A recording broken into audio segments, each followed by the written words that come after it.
নমস্কার বন্ধুরা, আজকে আমাদের বিবি ম্যাথ টিউটোরিয়ালসের নতুন ভিডিওতে ত্রৈরাশিক পদ্ধতি ক্লাস 8 ওয়েস্ট বেঙ্গল বোর্ডের কতগুলো গুরুত্বপূর্ণ অঙ্ক নিয়ে আমি চলে এসেছি। তোমরা ক্যাপশন দেখেই বুঝতে পারছো আমরা আজকের ভিডিওতে লোক সংখ্যা, দিন সংখ্যা, শিবির ও খাদ্য এবং পুরুষ ও স্ত্রী শ্রমিকের অঙ্ক নিয়ে আলোচনা করব। এই তিন রকম অঙ্কই তোমরা সবাই জানো যে ত্রৈরাশিক পদ্ধতির খুব বহুল প্রচলিত অঙ্ক, আর আমাদের সবার অনেক সময় এই অঙ্কগুলো করতে ভুলও হয়ে যায় মাঝে মধ্যে। তো আজকে আমরা এমন পদ্ধতি শিখবো যাতে করে তোমাদের এই রকম ধরনের অঙ্ক আর কোনো দিনও ভুল না হয়। এরকম অঙ্ক পেলে সঙ্গে সঙ্গে ফটাফট করে দিতে পারো, সময়ও কম লাগবে। তো ভিডিওটা মনোযোগ দিয়ে শেষ পর্যন্ত দেখো। তো প্রথম অঙ্কতে আমরা চলে এসেছি, 12 জন একটি কাজ 30 দিনে করতে পারে, তো কাজটি 20 দিনে শেষ করতে কতজন বাড়তি লোক লাগবে। এখন এটা হলো আমাদের লোক সংখ্যা দিন সংখ্যার অঙ্ক, বুঝতেই পারছো। তো দিন যত বেশি লাগে, দিন যত বেশি থাকে আমার তত কাজের লোক কম লাগে, আর যত কম দিনে কাজ শেষ করতে হয় তত আমার বেশি দিন লাগে। তো আমি এই অঙ্ক করার জন্য চলে আসব আমাদের দুটো হেডিংয়ে, দিন সংখ্যা লোক সংখ্যা। তোমরা এর আগে যোগ করে নিতে পারো যে সমস্যাটিকে অঙ্কের ভাষায় সাজিয়ে পাই। তো দিন সংখ্যার তলায় চলে গেল 30 দিন, লোক সংখ্যার তলায় 12 জন। এবার দিন সংখ্যা 20 দিন, লোক সংখ্যা কত, মানে 30 দিনের কাজটা 20 দিনে শেষ করতে কতজন লোক লাগবে। তো আমরা সেটাকে x জন লোক লাগবে ধরে নিলাম। তো এখন ব্যাপার হলো, আমার কম দিনে যদি কাজ শেষ করতে হয় তাহলে আমার অতি অবশ্যই বেশি লোক লাগবে, তাহলে এক্স এর মানটা 12 থেকে অতি অবশ্যই বেশি হবে। তো এরকম ধরনের অঙ্কে আমরা কি করব, যে 30 দিনে কাজ শেষ করছে 12 জন, খুব মনোযোগ দিয়ে শুনবে, তাহলে 20 দিনে কাজ শেষ করবে আরও বেশি জন। 20 দিনে কাজ শেষ করতে গেলে আরও বেশি লোক লাগবে। তো এই যে বেশি কথাটা বললাম, এই বেশির জন্য 30 আর 20-র মধ্যে যেটা বেশি হবে সেই বেশিটা যাবে ওপরে। তো ফর্মুলাটা হলো বেশি হলে বেশি ওপরে। তার মানে আমরা যদি এটাকে অনুপাতের আকারে সাজাই, তাহলে 30-এর তলায় 20 আছে তো আমাদের ছকে, তাহলে সেটা উল্টে যাবে, উল্টে গিয়ে 20টা ওপরে আর 30টা তলায় চলে আসবে।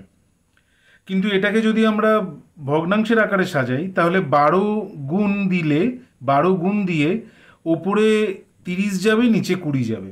তো সেরকম আমরা এর পরে অঙ্কতে দেখব। তো আপাতত এখানে বজ্রগুণন পদ্ধতিতে তোমরা দেখতে পাচ্ছ এক্স এর মান বেরিয়ে গেল 18 জন, মানে আগে 12 জন ছিল, এখন 18 জন, মানে বাড়তি আরও 6 জনকে নিয়োগ করতে হবে। 18 থেকে 12 বিয়োগ দিলে বেরিয়ে যাবে 6 জনকে আরও বাড়তি লাগবে।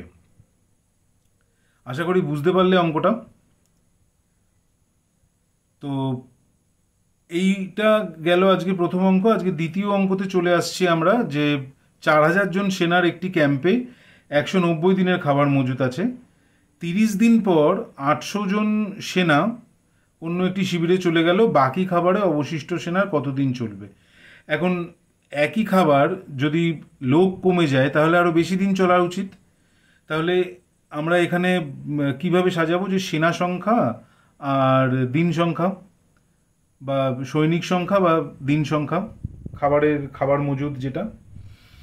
তো ব্যাপার যেটা সেটা হলো, এখানে আমাদের যদি বাকি খাবারের একটা কনসেপ্ট বলেছে, যে বাকি খাবার বা অবশিষ্ট খাবার, অবশিষ্ট খাবারটা কি করে বের করবো। 190 দিনের খাবার ছিল, তার মধ্যে 30 দিন খাওয়া হয়ে গেছে, তার মানে 160 দিনের খাবার মজুদ আছে। ঠিক একইভাবে 4000 জন সেনা ছিল, তার মধ্যে 800 জন চলে গেছে, তাহলে 3200 জন সেনা অবশিষ্ট আছে। তাহলে এই 3200 জন সেনার এই যে 160 দিনের খাবারটা তারা কত দিনে খাবে। অবশ্যই আরও বেশি দিন খেতে পারবে, যেহেতু লোক সংখ্যা কমে গেছে। এখন বাকি খাবারটা যদি 800 জন চলে না যেত, তাহলে 4000 জন সেই 160 দিনই খেত। ভালো করে বুঝবে, বাকি খাবারটা যদি 800 জন চলে না যেত, তাহলে 4000 জন এই 160 দিনই খেত। তাহলে এবার যেই বাকি খাবারটা 4000 জন মিলে 160 দিনে শেষ করে, তাহলে 3200 জন সেটা কত দিনে শেষ করবে। এটাই হচ্ছে কি আমার সমস্যা। সেনা সংখ্যা আর খাবার মজুতের দিন সংখ্যা আমরা দুটো হেডিং দিয়ে নেব। 4000 জন, 4000 জনের জন্য 160 দিনের বাকি খাবার, তাহলে 32 জনের 3200 জনের সেটা কতদিন চলবে। দিন সংখ্যাটাকে আমি এক্স ধরে নিতে পারি। এক্স ধরে নিলে তাহলে 3200 জনের আরও বেশি দিন যেহেতু চলবে, সেহেতু এক্সের মান 160-এর থেকে বেশি হয়ে যাচ্ছে। তাই ওপরে 4000 নিচে 3200 যেই অর্ডারটা দেখতে পাচ্ছ, সেই অর্ডারটা উল্টে গিয়ে ওপরে 3200 নিচে 4000 হবে। এই অঙ্কটাকেও আমরা একইভাবে শর্টকাটে কম হলে কম ওপরে, বেশি হলে বেশি ওপরে ফর্মুলাতে করতে পারি, যেটা আমরা যেই ফর্মুলাতে আমরা পরে যাব। এখানে বজ্রগুণন পদ্ধতিতে এক্সের মান বেরিয়ে যাচ্ছে ওপরে 4000 ইন্টু 160, নিচে 3200। 00 কেটে গিয়ে তোমরা যেরকমভাবে কাটাকুটি করো, 3200 আর 40 ওদিকে কাটছে, কেটে হচ্ছে মোট 200 দিন। 200 দিন মানে যেই খাবারটা 4000 জন 160 দিন চলতো, সেটা 3200 জনের 200 দিন চললো। তো এটাই হলো আমার বাড়তি আরও 40 দিন চললো। তো চলে আসবো আমরা পরের অঙ্কতে। আজকে 3 নম্বর অঙ্ক, নারী পুরুষের অঙ্ক। সেটা হলো 2জন পুরুষ অথবা 3জন স্ত্রী, মানে 2জন পুরুষ যা 3জন স্ত্রীও তা। তো 2জন পুরুষ অথবা 3জন স্ত্রী যে কাজটা 48 দিনে করতে পারে, সেটা 4জন পুরুষ ও 6জন স্ত্রী বা এবং 6জন স্ত্রী সেটা কতদিন করতে পারবে। দুটোর মধ্যে ফারাক দেখো, একটাতে প্রথমে অথবা বলেছে, পরেরটাতে ও কিংবা এবং বলেছে। অথবা বলেছে তার অর্থ হলো 2জন পুরুষ ইজ ইকুয়াল টু 3জন স্ত্রী। তাহলে একজন পুরুষ কতজন স্ত্রীর সমান? 2টা চলে যাবে 3-এর তলায়, মানে 3-এর 2জন পুরুষ, মানে 3-এর 2জন পুরুষ না, সরি ভুল বললাম, 3-এর 2জন স্ত্রী। একজন পুরুষ মানে 3-এর 2জন স্ত্রী। আমি এটা কেন করছি? আমি পুরুষের সংখ্যাটাকে স্ত্রী সংখ্যাতে রূপান্তরিত করার চেষ্টা করছি। তাহলে 4জন পুরুষ, যেটা আমার লাস্টে বের করতে হচ্ছে, 4জন পুরুষ মানে কতজন স্ত্রী? 3-এর 2 দিয়ে গুণ দিলেই বেরিয়ে যাবে 6জন স্ত্রী লোক। তার মানে আমি 4জন পুরুষ আর ব্যবহার করব না, সেখানে 6জন স্ত্রী ও 6জন স্ত্রী, মানে টোটাল 12জন স্ত্রী হচ্ছে আমার।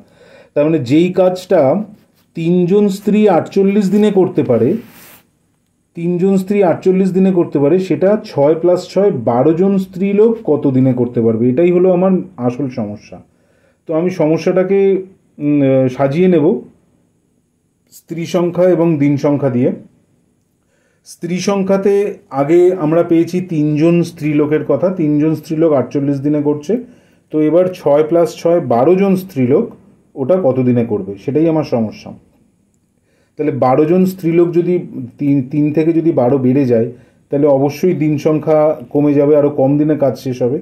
তাহলে এখানে দিন সংখ্যা যদি আমি এক্স ধরি, তাহলে এক্সের মান অতি অবশ্যই 48-এর থেকে কম হচ্ছে। সেই কারণে 3/3, ওপরে 3 নিচে 12, এই অর্ডারটাও উল্টে যাবে, ওপরে 12 নিচে 3 চলে আসবে। তো আমরা এটাকে যদি অনুপাতের আকারে সাজাই, তাহলে যেরকম হবে সেটা হলো 48 আর এক্স একদিকে, অন্যদিকে ওপরে 12 নিচে 3। তো অতি অবশ্যই বজ্রগুণন পদ্ধতিতেই করব। ওপর দাগের ওপরে থাকবে 48 আর 3, নিচে থাকবে 12। আমি 12 দিয়ে 48 কেটে দেবো 4, তাহলে আমার চলে আসবে 12 দিন। এই 12 দিনে আমার কাজটা শেষ হবে। যেই কাজটা আমার 48 দিনে শেষ হচ্ছিল 3জনকে দিয়ে, সেটা আমার 12 দিনে শেষ হয়ে যাবে। আশা করি ভিডিওটা বুঝতে পারলে। আমার চ্যানেলটাকে সাবস্ক্রাইব করে আমার সঙ্গে থেকো। খুব শিগগিরই আবার নতুন ভিডিও নিয়ে তোমাদের সামনে আসবো। আজকের মতো টাটা।